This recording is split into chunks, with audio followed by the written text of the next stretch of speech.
Welcome back to the Tax Law Channel here on the Legal Broadcast Network. The beloved host of the Tax Law Channel is tax law expert Robert Wood with Wood LLP in San Francisco. We talk frequently here on the channel about articles he writes virtually daily for Forbes. This one is interesting and kind of scary. It's about traveling if you owe the IRS money, and apparently there is a law that's been proposed a few months ago, and it's gaining some support that if you owe the IRS $50,000 or more, you should not be allowed to have a passport or to, I guess, get a passport. Rob, welcome back. Thanks, Scott. So, talk again about this law that's being proposed and the likelihood that it will be passed. Well, I have to say, I feel a little bit like I opened Pandora's box, even talking about this proposal.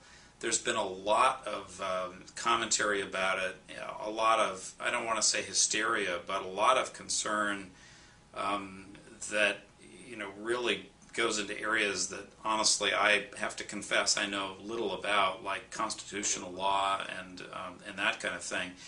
To be clear, it hasn't passed yet.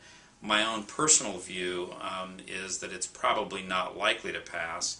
But, I mean, it is proposed. It is, as you just said, gaining some traction, and it would, as I understand it, if it's currently written, if you owed $50,000 or more and the IRS had filed a tax lien, so it's gotten fairly far along in the process, that your travel would be restricted. And that, as you can imagine, rubs a lot of people the wrong way.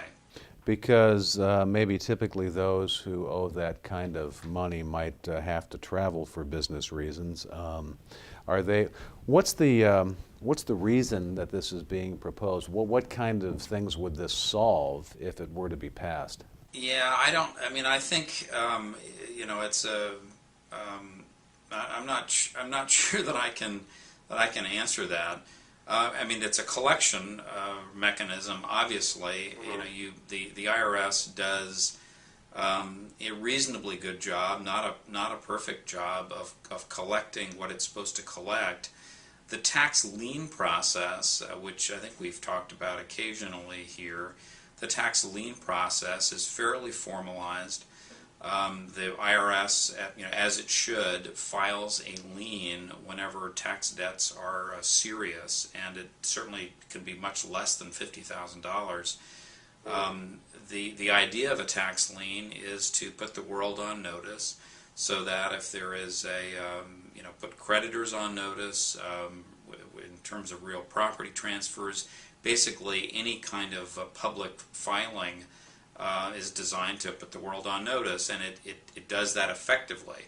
My own experience with IRS collection people and with significant tax debts, both individual and corporate, is that sometimes you can prevent the IRS, you can negotiate with them and prevent them from filing a lien.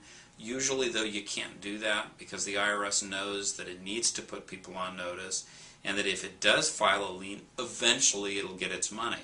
Not necessarily today or tomorrow or next week or even next year, but eventually.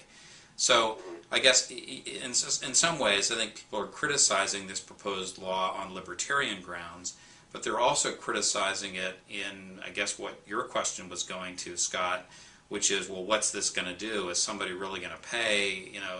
It may be an irritant more than it is an effective collection mechanism, and they may be right. Because I see, a lot of instances, especially with the economy the way it's been in the last few years, with people with, property and having to fire through retirement funds and being slapped with gigantic tax bills. These aren't the kind of people probably who are worried about the passport thing, but it seems like it seems like fairly restrictive.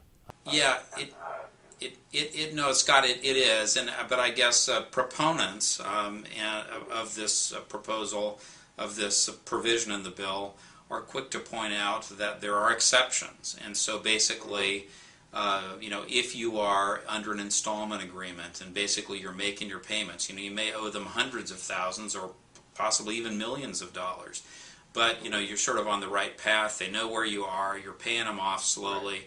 You're okay. But I think the one question is it appropriate to regulate this aspect of people's lives, and is it going to improve? That's the $64,000 question, or $64 million question. Is it going to improve collections?